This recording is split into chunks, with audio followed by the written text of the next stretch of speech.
At 54, the tragedy of Dwayne Johnson is beyond heartbreaking, and the world is finally seeing the man behind the muscle. Despite his massive success, the recent filming of The Smashing Machine has reopened deep wounds regarding his late father's legacy. Behind the scenes, friends say he is struggling with words left unsaid, but what secret did he uncover in Rocky Johnson's final journals? In 1987, a 15-year-old Dwayne Johnson walked up to a small efficiency apartment in Honolulu with his mother, Ada. They were living in a place that cost $120 a week. When they got home, there was a padlock on the door and an eviction notice. His mom started crying and breaking down. Where are we going to live?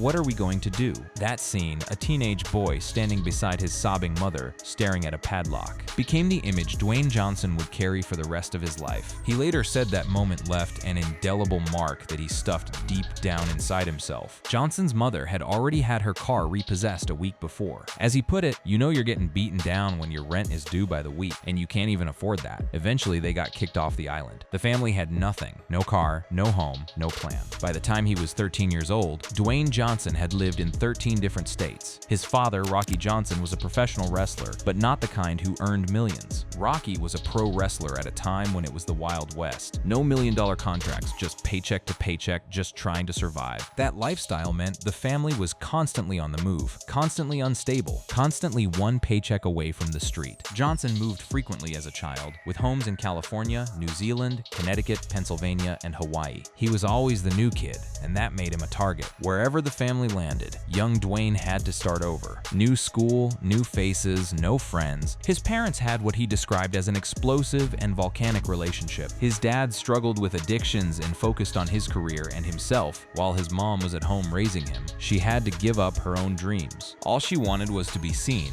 and she was never seen. Dwayne grew up watching that kind of decline in a relationship when a man battles his own demons. He watched their fights. He heard their fights, which he said is even worse. Before the age of 17, Johnson was arrested numerous times for fighting, theft, and check fraud. He turned to a life of petty crime and joined a theft ring that targeted tourists in Waikiki, resulting in multiple run-ins with the local police before he was old enough to vote. He wasn't a bad kid. He was an angry kid, living in chaos, doing whatever he thought would keep his mother and himself fed. As he explained, at 14, when he started training, he also started getting arrested, fighting, theft, all kinds of things he shouldn't have been doing. But he still found time to go to the boys' club every afternoon, to hit the speed bag, hit the heavy bag, hit the iron. He was building his body because of what he called that eviction mentality. That mentality was the only thing he had.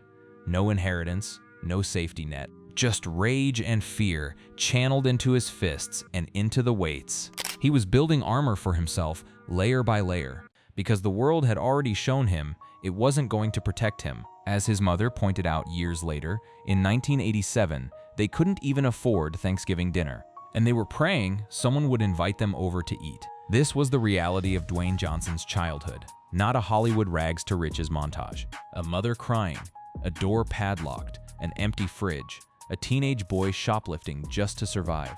After their eviction from Hawaii, the family eventually moved to Nashville, Tennessee, got evicted there too, and wound up in Pennsylvania, all over the course of 1987. It was during this stretch of upheaval, the relentless cycle of packing up, moving, that would haunt Dwayne Johnson for the rest of his life. When Johnson was 15, his mother attempted suicide by walking into traffic. His mother has no memory of the event, but the trauma remains with Johnson to this day. They were in Nashville. The family had just been fractured again. Ateachi Johnson had driven from Hawaii to Tennessee to be reunited with Dwayne and his father, Rocky. The marriage, already hanging by a thread, had snapped, and Ata walked straight into freeway traffic. Young Dwayne pulled her back. He pulled his own mother off the road. Looking back, he claims he got lucky that day and lamented how often things take a more tragic turn. While he might have saved his mother's life, the ordeal sent him into a deep depression. "I reached a point where I didn't want to do a thing or go anywhere," he said. "I was crying constantly." They were in Nashville at the time, and his mother had no memory of the incident afterwards. He called it my absolute worst time. Imagine being 15 years old, your family has been evicted twice, and you're standing on the shoulder of a highway, physically pulling your mother from the path of oncoming traffic. That's not a story from a film, that's Dwayne Johnson's childhood. He described the aftermath simply, "Struggle and pain is real. I was devastated and depressed." He said they both healed, But you always have to pay attention when other people are in pain, help them through it, and remind them they are not alone. The boy who would one day become The Rock, the most electrifying man in sports entertainment, the highest paid actor on the planet, was forged in this fire. But nobody saw it at the time. At the time, he was just a kid who was falling apart. Like many children of wrestlers, Johnson grew up in and around the industry and met many veterans. With his father rarely at home, his grandfather became a father figure to him and helped stabilize his life. His maternal grandfather, Peter Maivia, was a Samoan-American wrestling legend. Not through Rocky that Dwayne found something resembling an anchor, but that anchor was temporary. The instability of his early years had already planted something deep inside him, a restlessness, a fear, a drive that bordered on obsession. He would later recall the eviction and say it broke his heart, and that he told himself, "I will do anything and everything I possibly can to make sure we never get evicted again." For a teenage boy who had been arrested multiple times, who had watched his mother attempt to end her life, who had been bounced from state to state like he didn't belong anywhere, that promise to himself was the only lifeline he had. It was also the beginning of an identity that would one day captivate millions. But the road from that Nashville highway to global superstardom was not a straight line. It was a winding, bruising gauntlet that would test him over and over again. Football was supposed to be Dwayne Johnson's way out. It was the thing he clung to, the plan he whispered to himself during all those years of chaos and crime. If he could just make it as a professional football player, everything would be different. He'd buy his parents their first house. He'd never be evicted again. He'd be somebody. He got himself an athletic scholarship to play football at the University of Miami. The Miami Hurricanes, for the first time in his life, Dwayne Johnson had stability. He had a dorm room, a team, a purpose. The chaos of his childhood felt, briefly, like it might be behind him. Over his 4 years with the team, he appeared in 39 games and made 77 tackles. Nothing earth-shattering, but it gave the future Rock his first taste of true success. Crucially, it proved to him that the years of work he'd put into bettering himself and avoiding the life of crime and poverty that his tumultuous childhood had set him up for could pay off. A torn Achilles heel and 5 separate knee surgeries, with so many severe injuries in just a few short years of college football. He had great potential, but it all came crashing down when he tore his shoulder. The Miami coaching staff converted a tight end into a defensive end to replace Johnson. Warren Sapp, one of the greatest in the game. From then on, Johnson was reduced to a substitute player. Sapp being in the picture ended up becoming an obstacle in his plans of getting drafted in the NFL. He suffered an injury in his senior year at the University of Miami, which crushed his hope to play in the NFL. Some of his teammates, like defensive tackle Warren Sapp, went on to sign multi-million-dollar NFL contracts. Johnson watched the men he had played alongside walk into the kind of wealth and security he had dreamed about since he was a kid staring at that padlock in Hawaii. They made it. He didn't. He was unsuccessful in the 1995 NFL Draft, in large part due to his many injuries. After graduating, Johnson was signed by the Calgary Stampeders of the Canadian Football League. He was assigned to Calgary's practice roster, but was cut 2 months into the season. With his football dreams dashed and only $7 in his pocket, he hit a low point, struggling with depression and a deep sense of failure. $7. That's what Dwayne Johnson had to his name when his football career ended. Not 700, not 7,007. Football was his dream. It was his ticket out. He always felt like that was going to allow him to buy his parents their first home. They never lived in a house growing up. He was going to make it to the NFL and buy his parents their first home. It never happened. He later admitted he went through 2 or 3 bouts of depression over the course of years, and the football one was a big one. Johnson reached a low point after failing to make it to the NFL and then being cut by the Canadian Football League. He said depression made him feel alone in a bubble. At the time, he didn't know what mental health struggle was. As men, we didn't talk about it. He was 23 years old, living back in his parents' cramped apartment, with no career, no money, and no clear future. At 23, Dwayne found himself living in his parents' small apartment, battling depression, was sitting on a couch, broken, trying to figure out what came next. What came next was professional wrestling, but that decision didn't come easily, and the path from rock bottom to the Rock was anything but simple. Dwayne Johnson's relationship with his father, Rocky Johnson, was one of the most defining and painful dynamics of his life. It shaped who he became as a man, as a performer, and eventually as a father himself. and it ended in the worst possible way. At his father's funeral, Dwayne described Rocky as this amazing friend, complicated husband, complicated dad, but an awesome friend to everyone else. That distinction between how Rocky treated the world and how he treated his own family sits at the core of this wound. He said he thought his dad's capacity to love was very limited. Rocky was kicked out of his own home when he was 13. Imagine that pain, Dwayne said, and that's the man who raised me. Rocky Johnson was a trailblazer in the wrestling world. He was the first Black Georgia heavyweight champion and the NWA TV champion twice. He was also the first African-American WWF World Tag Team Champion and was inducted into the 2008 class of the WWE Hall of Fame by his son before WrestleMania 24. In the ring, Rocky Johnson was a hero. Outside of it, the story was more complicated. Dwayne attributed one of the most painful moments of his life to his father. When he was 15, he and his mother were evicted from their apartment in Hawaii. His mom asked his dad to let Dwayne stay with him in Tennessee so she could settle things in Hawaii, then drive out and join the two of them. What happened when she arrived is the story we've already told. The confrontation, the collapse, the highway, Rocky's absence, his priorities, and his addictions contributed directly to the worst night of his son's life. Dwayne had lived in 13 different states by the time he was 13, been arrested for fighting, check fraud, and theft by 17. He always maintained that this relationship with Rocky was complicated, but he couldn't comprehend just how intricate and messy it had been until the elder Johnson's death in January 2020. As Dwayne rose to fame, first in the WWF, then in Hollywood, the relationship with his father remained fractured. There were good stretches. Rocky trained Dwayne in the ring when he first transitioned into wrestling. After some initial reluctance to support Johnson's wrestling career over a return to football, Rocky trained his son in the ring. There were moments of pride, moments where Rocky stood in the audience and watched his boy electrify millions. But there was always a distance, always an unresolved tension lurking beneath the surface. Then came the book. In 2019, Rocky Johnson published a memoir titled Soul Man: The Rocky Johnson Story. Dwayne was shocked to discover that he was credited as writing the foreword, even though he hadn't. The book had outright added a false foreword credited to Dwayne and completely fabricated his opinion of Rocky. Growing up with my dad, I know the truth to all these stories, and they're not in this book, Dwayne said. If the truth is blue, this story is red. Dwayne called his father. Rocky denied knowing about the foreword, attributing the error to his ghostwriters. Dwayne called it the biggest fight we've ever had. That fight happened on Christmas 2019. It was awful. One of the biggest fights we ever got into about some stupid stuff, Johnson said. And then about a month later, he passed away, and we weren't talking.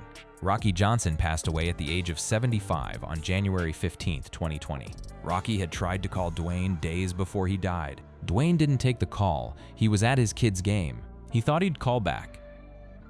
And then a day or two later, his father was gone. That missed call, that unresolved argument, that silence that turned permanent. It is the kind of regret that money cannot buy its way out of, the kind that fame cannot paper over. Dwayne would later write, "My regret in this life is that I never had a chance to say goodbye to him because he died suddenly.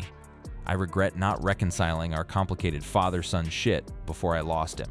Raised me with tough fatherly love and an even tougher hand. The more I live life, the more grateful I am for it." He learned of his father's death during the first day of filming his Netflix movie Red Notice. One moment he was on set preparing to shoot a scene. The next, his father was gone, and everything they had left unsaid became permanent. In an emotional Instagram video, he told his male followers, "If you still got your dad around, heal that and reconcile that. Because you don't want to be in a position like me where things are messed up. You know, you want to talk about it. It's uncomfortable, but take that leap. I'd rather you be uncomfortable and reconcile and make whole with your dad while he's here." Rocky Johnson was not a villain. He was a man who had been broken by his own childhood, his own addictions, his own limitations. And the tragedy is that Dwayne understood all of this, understood why his father was the way he was, and still never got the chance to tell him so. For 26 years, Dwayne Johnson hid. He hid behind the muscles, behind the catchphrases, behind the beaming grin that made him the most bankable movie star on earth. For 26 years, he walled off his pain, channeling it into a persona of gruff, breezy charm that captivated audiences worldwide. Johnson has experienced multiple episodes of depression beginning in his college years. He has spoken publicly about the importance of seeking help and being open about mental health struggles. But for the longest time, he said nothing.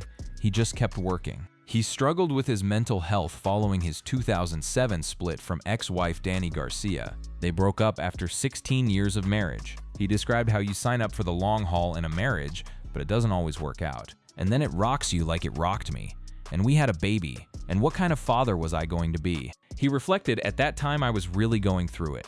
That was another bout of depression. His divorce from Garcia and the fear of failing his eldest daughter, Simone, triggered yet another depressive spiral. For a man who had already battled depression at 15, at 23, and at several points in between, this was the pattern of his life. Success on the outside, silence on the inside. Johnson has received acclaim for his reference to the role of masculinity in staying silent on mental health issues. Men are often taught from a young age that admitting to anxiety and depression means showing weakness. They are taught that men can control their feelings and that asking for help isn't something men need to do. By talking about his own problems, Johnson was able to show young men that this isn't true. When he finally did talk, the floodgates opened. He wrote on Instagram, "Appreciate chopping up depression with my guys on the Pivot podcast. I've worked hard over the years to gain the emotional tools to work through any mental pain that may come to test me. But years ago, I didn't know what mental health struggle was. As men, we didn't talk about it. And then there was the smashing machine." For years, Johnson had channeled his personal struggles into his career, focusing on tough guy roles in billion-dollar films. But in 2017, he began confronting his past more directly when he pursued the life rights of MMA fighter Mark Kerr. He admitted, "For years, I didn't know that could actually serve as a landing place for me to put all this trauma into my work. I was probably scared to go there." He portrayed former MMA fighter Mark Kerr in Benny Safdie's biographical sports drama, The Smashing Machine.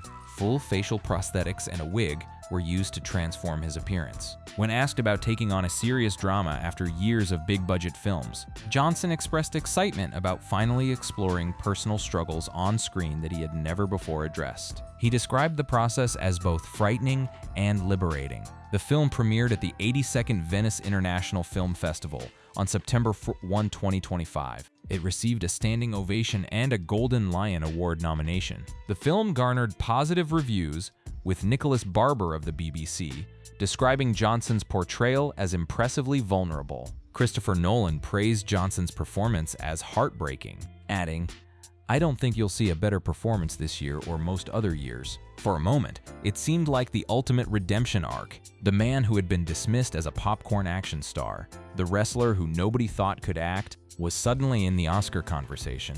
His chance at getting an Oscar nomination seemed even more possible when he earned his first Golden Globe nod for the role. And then it slipped away, marking the lowest box office debut in Johnson's career. The Smashing Machine earned about $21 million at the worldwide box office against a budget of $40 to $50 million. Dwayne Johnson was nowhere to be found among the Oscar nominees.